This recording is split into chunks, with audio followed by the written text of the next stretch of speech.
So most of the interviews I plan on posting are classic conversations from the 90s, but this one's a little different. It's a current classic that I did in 2025 with Bobby Rush, a blues legend who's actually in his 90s, who just recorded an album with Kenny Wayne Shepherd, and he's touring with him to promote it.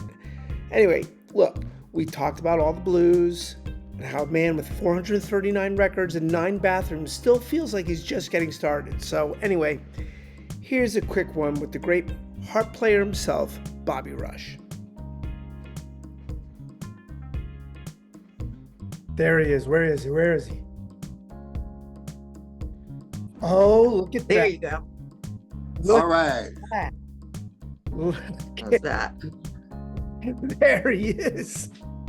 Yeah, I got the best cap on, man. Oh man, let me tell you something.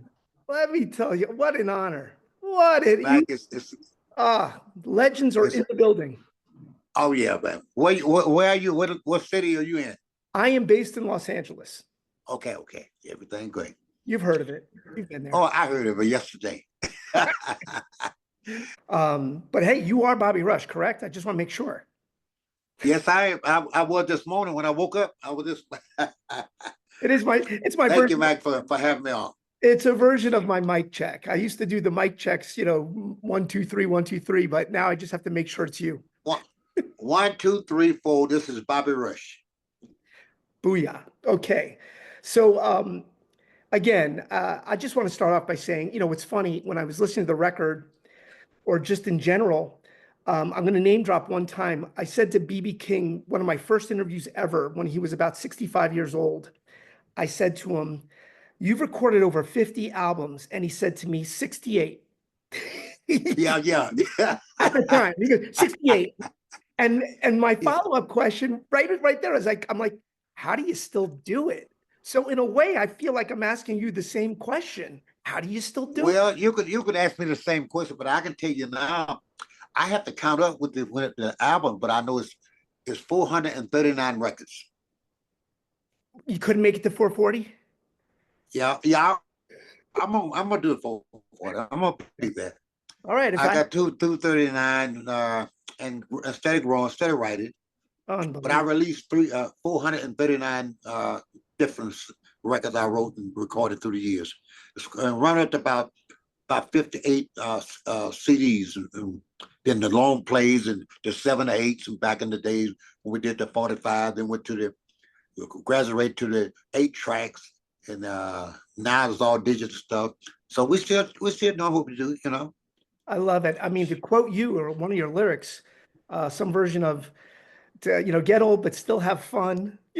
I can still get the job done. I may be getting old, but I still like to have fun. I may not walk as fast as I used to, but I can still get the job done. Yeah, I mean, it actually lends into the next question, which was similar, is how? I mean, literally, how do you still do it? Well, I'm still motivated. I'm still learning. I'm still enthused. I still have hope. As a blues singer, but a biblical study, I know that a man can live a long time without water or food, but you can't live long without hope. I still have hope. I'm still learning. This was a great step for me in my life to get with Kenny Wayne Shepherd, who's a young man who have great ideas about what's happening today. My ideas is used to be, and I still have some hope that I can keep up with the young guys today. And I still have big ears to listen, and I'm still learning, man. I'm still enjoying it. I'm still enthused about what I'm doing. I just want to get paid for it now. That's all. Oh my But I, God. but but I'm loving it. Just one of the better things. I tell it on, Mike. I tell it on the stage a lot of times.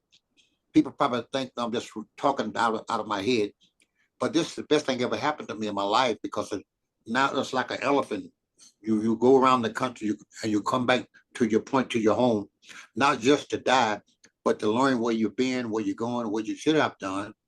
And there's a lot of things I haven't did that I should have done, but I did everything I know to do when I did it, so I don't have no regret for what I did. I mean, it's almost like I should be writing that down. I mean, talk about life lessons right there. I mean, Yeah. wowzer. I would be remiss. I have to talk about the harp, um, which, by the way, I know there's a difference between a harp and a harmonica, I believe. Well, I don't think so. I think it's the same. I think I think it's the same. You know, harp and harmonica.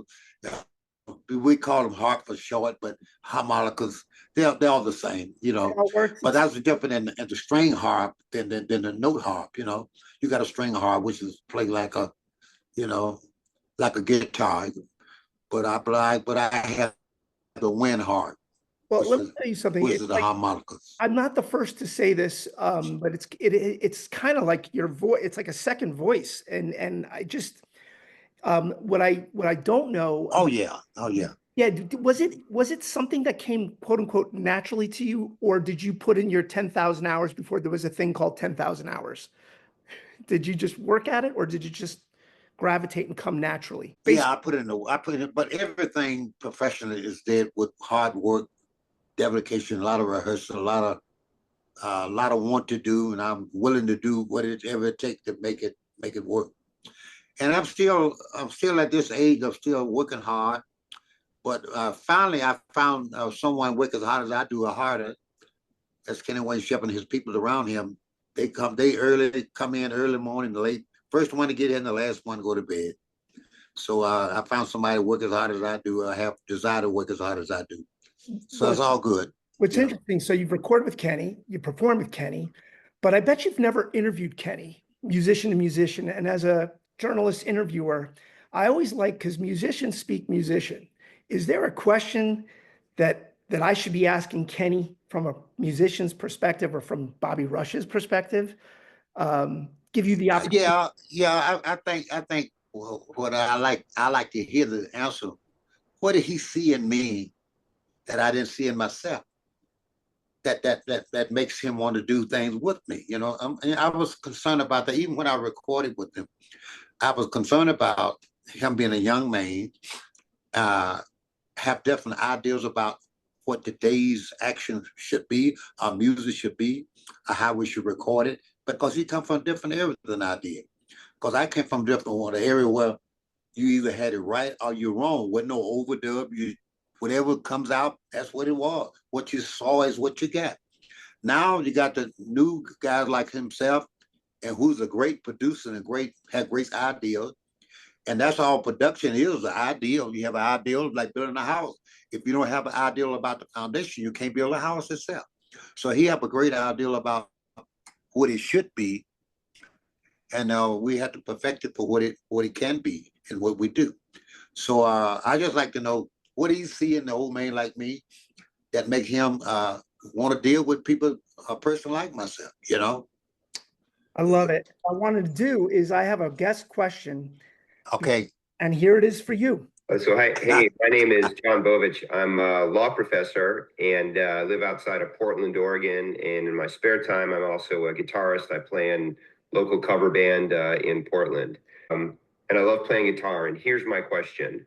I'm not a student of music theory, but my understanding is the blues follows a certain format. There's like a progression or a structure to it, and you have to sort of adhere to that with variations in order to be playing the blues. So as a blues musician, how is it that you stick to the formula generally, but at the same time, you're adding new stuff and you're sticking within the blues, but you're still creating something new? That's my question. That's a good question. I want you to hear this. The blues is what I do in my blues. I lived it, and I write about what I lived through my life. But then I tried to modify the things in my life because you got a new age now. Let me show you what I mean by modification. When I was a kid, I had no bathroom in my house. We had to go outside to a toilet. They look bad, they smell bad. Now I have 9 bathrooms in my house. They look good and they smell good. But what you do in the bathroom never change. That haven't changed. So music never changed. You just change the approach of it. The song, if you're talking about good living, good woman, how she look, how she makes you feel, that have never changed. That been since Adam and Eve. That haven't changed. It's just the approach of it have changed. So modification. You can remember yourself when 40 years ago, we couldn't do interview like we're doing now because we couldn't hear ourselves well. We had to be present to the TV station or a radio station to get quality sounds and what have you. Now you can do it from the telephone. Modification. Here we are in this modification time. So the same thing with music, I'm still thinking of young your folk- bathrooms. Sorry, Mr. Rush. Oh yeah, yes, yeah, A lot of bathrooms. yeah. I think you're my new hero when it comes to. Oh, but now you're a young man, so you do interviews different. You ask different kind of questions now. But I think blues is pretty much stable, the same thing. It's just what you live. You can read about it. Somebody can tell you about it, but it's nothing like living it. Let me tell you something. I'm just going to wrap up on this. That I like to quote. You've done it all. Juke joints to the Grammy. When the music fades, what do we want this? What do you want your impact, your in this life to be, like in music to be, for future generations? In my life now, what I want people to know is that and I want people to know, and I'm so thankful they accept me for who I am and what I do. And I want to do all I can while I can. So when it comes to time I cannot do, I won't regret what I did not do. I mean, you know what? Again, Mr. Rush, you're making me write stuff down here, but this is good. Let me Yeah, go on. Let me say before I get off this interview with you, let me thank you for what you have done, what you're doing, what you plan to do, because what you do and say about my music, Ken Wayne music, what people perceive us to be. So thank you in advance for your statements you make. Again, as I started the interview, I said it's an honor, and it still is an honor. But so thank you so much. Thank you for being with us. We appreciate you. Thank you.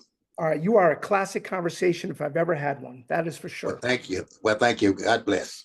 God bless you. Take care. Okay. Thanks again to Professor John for the great question, and of course, to Bobby Rush, a true classic. And by definition, that makes this a classic conversation. So hit subscribe, stick around. There's plenty more where this is coming from.